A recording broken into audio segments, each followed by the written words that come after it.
दिया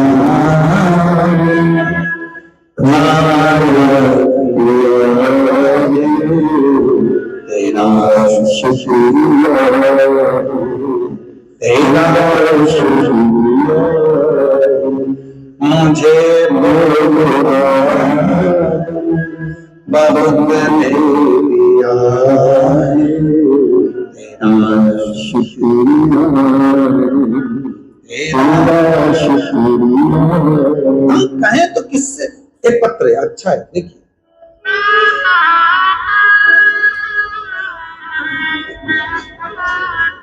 गुरुजी, मेरा नाम अनीता है, मैं बड़ौदा गुजरात में रहती हूँ। मेरी बेटी को ऑटिज्म एक बीमारी होती है जिसमें दिमाग विकास नहीं कर पाता, बहुत कम दिमाग होता है, हाइपर हो जाती है, सामान फेंक देती है, सामान तोड़ देती है, उसके हाथ में जो आता है वो फेंक देती है, तोड़ फोड़ कर देती है। समझ में नहीं आया, डॉक्टर ने कहा कि ये ऐसी कैसी ही रहे, ना खुद से खाना खा पाती थी और ना स्वयं जल पी पाती थी, शुद्ध नहीं थी।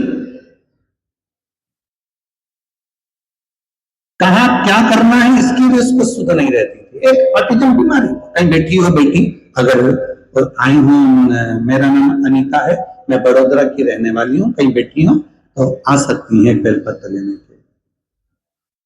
उसमें से शुद्ध नहीं रहती है, ना वो खुद खाना कर सकती है, ना पानी पी सकती है, तोड़फोड़ करती है, हाइपर है, समझ में नहीं आता था क्या करे। तब डॉक्टरों का खूब इलाज कराया पर कोई उसका हल नहीं निकला। डॉक्टर क्या करते थे, नींद की दवा दे देते थे, वो सोती रहती थी, पड़ी रहती थी, हम बड़े दुखी रहते थे।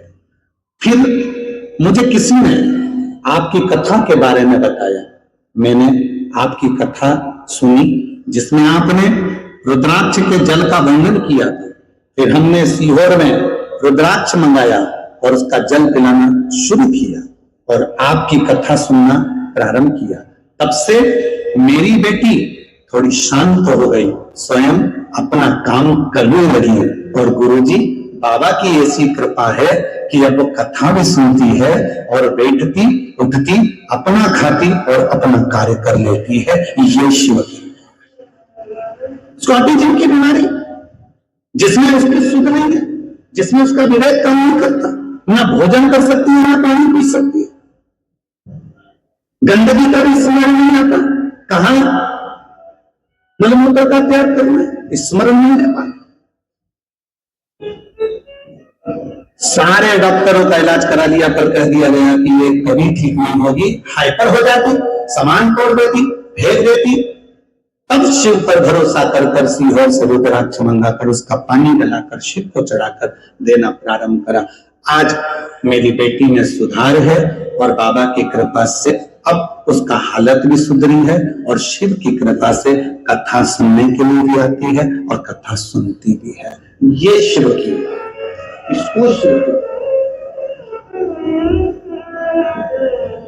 और हम और आप कितने विचारों में पड़े हुए हैं। हम लोग विचार करते हैं मुझे ये परेशानी है, मुझे ये परेशानी है, मुझे ये परेशानी है। याद रखना, जिंदगी में ऐसा कोई संसार में मृत्यु लोक में पैदा नहीं हुआ जिसके मस्तक पर टेंशन नहीं है।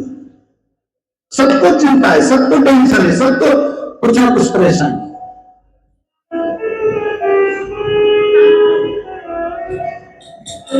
पर क्या किसको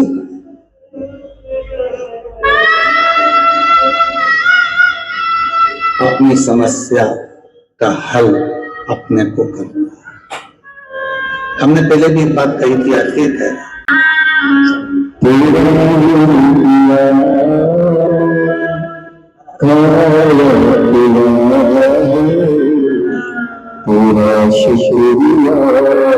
यही बेटी है और बहुत हाइपर रहती थी, बहुत ज्यादा अपना भोजन भी ना कर पाती थी, पानी भी ना पी पाती थी। पर सीहोर के लाए हुए रुद्राक्ष का पानी शिव को चढ़ाकर बेटी को देना प्रारंभ करा और आज बाबा की कृपा से इतनी समझदार हो गई कि चलकर कथा की व्यासपीठ तक आई है। जोरदार ताली बजाओ।